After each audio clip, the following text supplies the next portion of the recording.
Hello students, welcome to class 7th history. इस part में हम आगे कंटिन्यू करेंगे चैप्टर 5 रूलर्स एंड बिल्डिंग्स। तो पार्ट 1 में हमने देखा कि जो रूलर्स थे वो दो तरह से कंस्ट्रक्शन करवाते थे, निर्माण करवाते थे। पहला रेजिडेंट्स या पैलेसेस बनवाते थे रहने के लिए। दूसरा पब्लिक एक्टिविटीज़ के लिए निर्माण करवाते थे, जैसे कि टेम्पल्स। अभी हम ये देखेंगे कि उनको बनाने की जो कला है, इंजीनियरिंग जो स्किल है, जो निपुणता है, वो कैसे बनाते थे, उनका कैसे कंस्ट्रक्शन होता था। Monuments provide an insight into technologies used for construction. जो भी हम मोन्यूमेंट देखते हैं तो उससे हमें ये जानकारी मिलती है कि उसके अंदर कौन सी तकनीक, कौन सी टेक्नोलॉजी यूज़ की गई है कंस्ट्रक्शन के लिए। So take something like a roof for example. अगर हम रूफ का एग्जांपल लें किसी ओल्ड मोन्यूमेंट की, तो इसके अंदर हम क्या देख सकते हैं कि उसको कैसे बनाया गया था कि वुडन प्लैंक्स, वुडन बीम्स के थ्रू, जो लकड़ी की जो बीम होती हैं, उस दोनों बीम्स के थ्रू एक रूफ बनाई जाती थी। ठीक है, बाय प्लेसिंग वुडन बीम्स और a slab stone across the four walls. तो चारों दीवारों पे उस बीम को रखा जाता था जिससे वो छत बनाई जाती थी। But the task become difficult if we want to make a large room with an elaborate super structure. लेकिन ये काम जब मुश्किल हो जाता है जब हम एक बड़ा सा कमरा बनाना चाहते हैं और उसके ऊपर एक एलोबरेट क्या, विस्तृत, बड़ा, उसके ऊपर एक सुपर स्ट्रक्चर और बनाना चाहते हैं। बिल्डिंग जो है, जैसे मंदिर की छत होती है, उसके ऊपर जो शेप होती है तो सुपर स्ट्रक्चर कहलाता है। और किसी एक बिल्डिंग के ऊपर कोई अलग से शेप बनाना तो सारा सुपर स्ट्रक्चर ही कहलाता है। जो हाईएस्ट पीक पॉइंट होता है किसी भी बिल्डिंग का, वो सुपर स्ट्रक्चर होता है। This requires more sophisticated skills. तो इस सुपर स्ट्रक्चर को बनाने के लिए ज़्यादा सोफिस्टिकेटेड मतलब बिल्कुल निपुणता के जो है, बिल्कुल परफेक्ट होना चाहिए, निपुण होना चाहिए उस काम के अंदर व्यक्ति को। Between the 7th and the 10th centuries, architects started adding more rooms, doors and windows to buildings. तो 7th और 10th सेंचुरीज के बीच में जो आर्किटेक्ट्स थे उन्होंने ज़्यादा रूम बनाना शुरू कर दिए, उसके अंदर ज़्यादा खिड़कियाँ होना ऐड करना शुरू कर दी, ज़्यादा दरवाजे बनाने शुरू कर दिए। Roofs and roof doors and windows were still made by placing horizontal beam across two vertical columns, a style of architecture called terrabiate। और रूफ जो थी, जो छत होती थी, या फिर जो विंडोज़ थी या डोर थी, उसको कैसे बनाते थे कि एक हॉरिजॉन्टल बीम होती थी टू वर्टिकल कॉलम्स के ऊपर। जैसे ये कॉलम यहाँ है, एक कॉलम यहाँ है और ये हॉरिजॉन्टल बीम है। ठीक है, इस बीम को बनाया जाता था और इस बीम के ऊपर जो है जो बिल्डिंग का जो बेस है, जो बिल्डिंग की जो छत है या डोर है, वो इसके ऊपर टिकी होती थी। तो इस टाइप के स्ट्रक्चर को, आर्किटेक्चर को बोला जाता है टेराबिएट। Between the 8th and the 13th centuries, the Terabit style was used in the construction of temples, mosques, tombs, and in buildings attached to large stepped walls. इसके बाद 8th और 13th centuries के बीच में terabit जो style था, जो construction का जो स्टाइल था टेराबिट, उसका यूज़ टेम्पल्स बनाने में यूज़ होने लगा। ठीक है, मॉस्क्यूज में, टॉम्स मकबरे बनाने में और बिल्डिंग्स बनाने में, जो जिसके अंदर लार्ज स्टेप वेल होते थे, मतलब स्टेप क्या, सीढ़ियों वाले कुएं होते थे। ठीक है, बड़ी बड़ी सीढ़ियाँ जाती थी कुएं के अंदर, तो उसमें भी टेराबिट जो स्टाइल है उसका यूज़ होता था। देखिए आगे टेम्पल कंस्ट्रक्शन कैसे होता था अर्ली 11th सेंचुरी, 11वीं शताब्दी के अंदर। The Kendriya Mahadev temple dedicate to Shiva was constructed in 999 by king Dhangadeva of the Chandela dynasty. जो राजा था चंदेला डायनेस्टी का, धंगदेव, उसने 999 ईस्वी के अंदर महादेव मंदिर बनवाया था, केंद्रीय महादेव मंदिर बनवाया था। तो इस फिगर में दिखाया गया है ये केंद्रीय महादेव टेम्पल। सो ये प्लान दिखाया गया है 3.B जो है, ये प्लान है। इस तरीके से डिज़ाइन किया गया था इस टेम्पल को। ठीक है, ये इसका एक तरीके से कह सकते हैं कि ब्लूप्रिंट है, डिज़ाइन है। तो इसकी विशेषता क्या थी देखिए, an ornamented gateway led to an entrance and main hall where dances were performed. इसमें जो इसका गेटवे था वो ऑर्नामेंटेड मतलब वो सजाया गया था।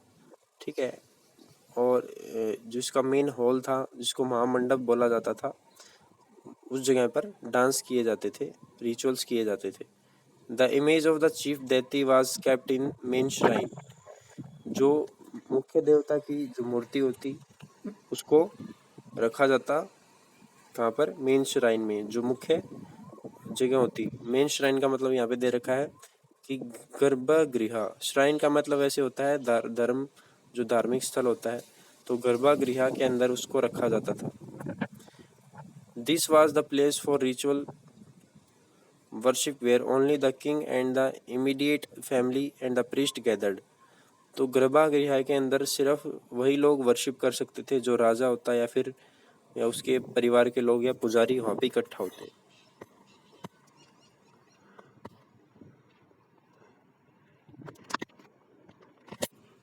The Khajuraho complex contained royal temples where commoners were not allowed to enter। ठीक है, जो खजुराहो मंदिर है, जो खजुराहो टेम्पल का जो कॉम्प्लेक्स है, जो एरिया है, उसके अंदर सामान्य लोगों को एंट्री करने की इजाज़त नहीं थी। The temples were decorated with elaborately carved sculptures.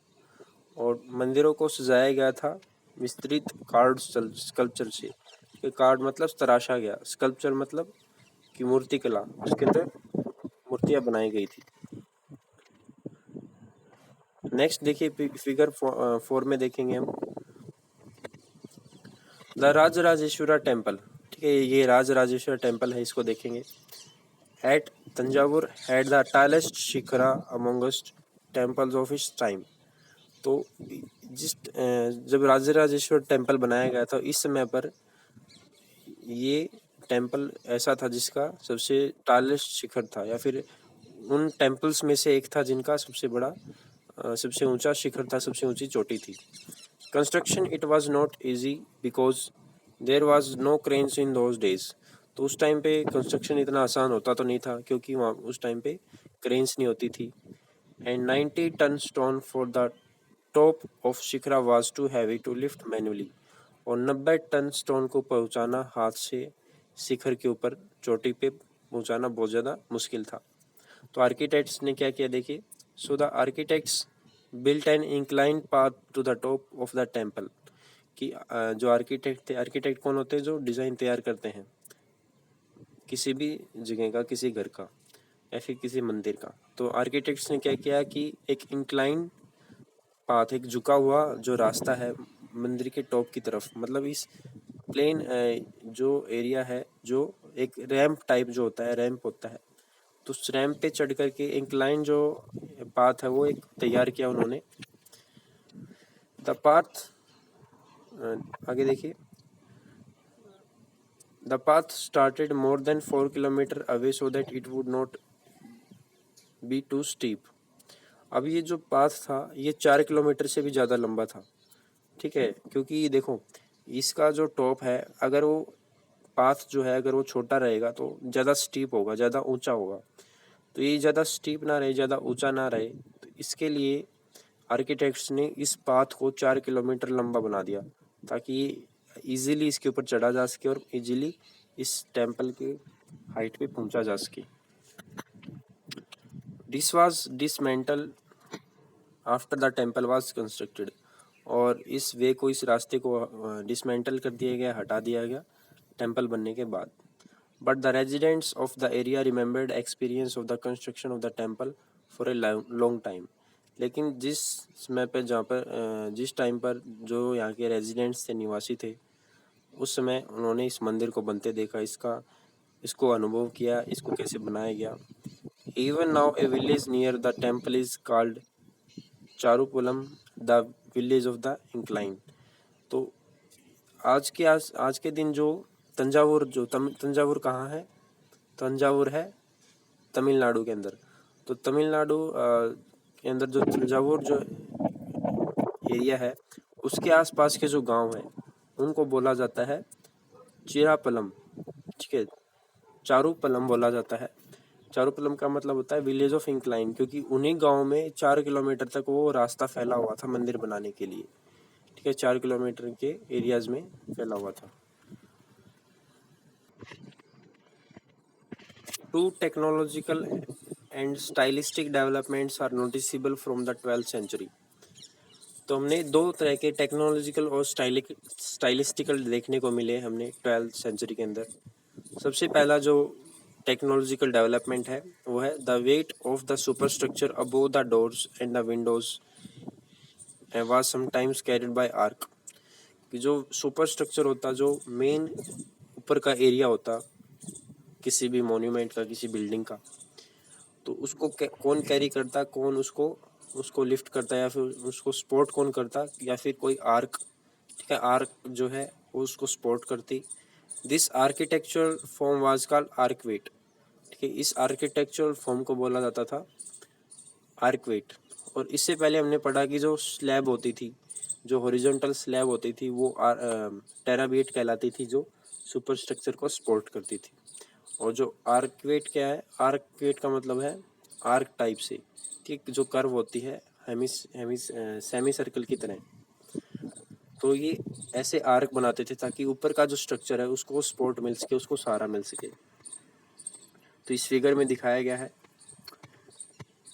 Next है limestone cement was increasingly used in construction. जो लाइमस्टोन था, चूना पत्थर जो सीमेंट था, उसको उसका यूज़ बढ़ने लगा था। This was very high quality cement, इसकी क्वालिटी बहुत अच्छी होती थी। Which when mixed with stone chips harden into concrete, और जब इसको मिक्स किया जाता था तो ये हार्ड हो जाता था। This made construction of large structures easier and faster. तो इससे क्या होगा कि कंस्ट्रक्शन, निर्माण कार्य ईजी हो गया और जल्दी भी किया जाने लगा। तो अभी हम देखेंगे इसको आगे।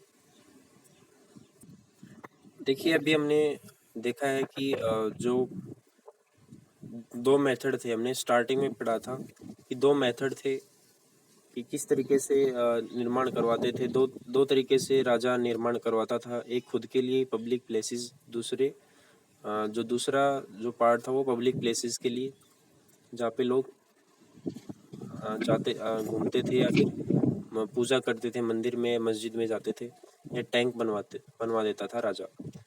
तो ये दूसरा पार्ट अभी हम पढ़ रहे हैं, building temples mosques and tanks. Temple and mosques were beautifully constructed because they were places of worship.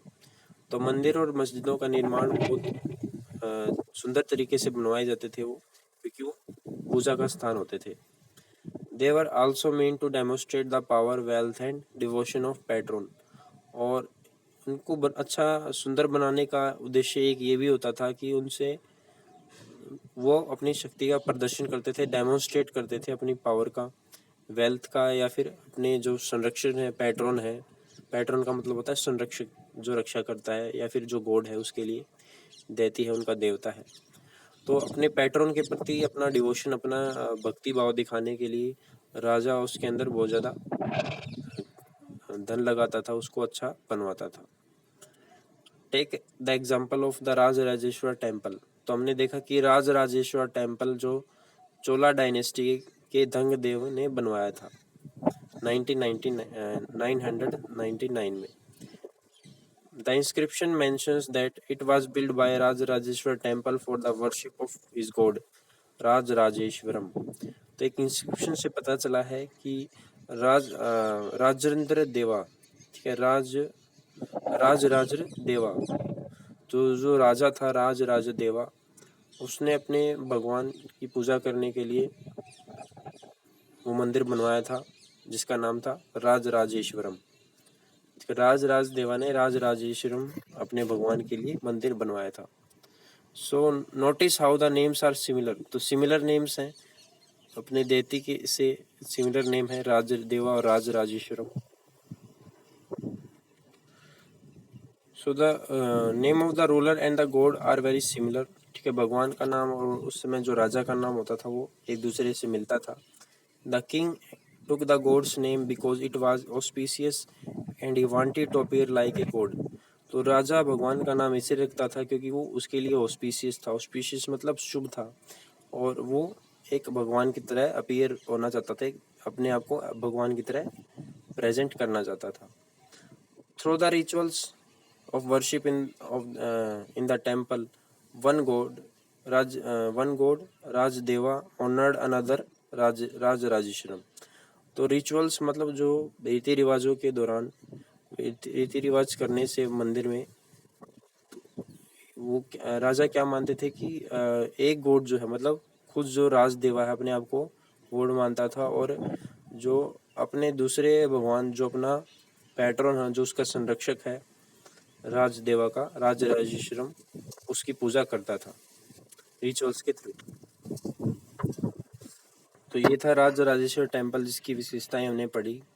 आगे का जो पार्ट है वो हम नेक्स्ट सेक्शन में कंप्लीट करेंगे। Thank you.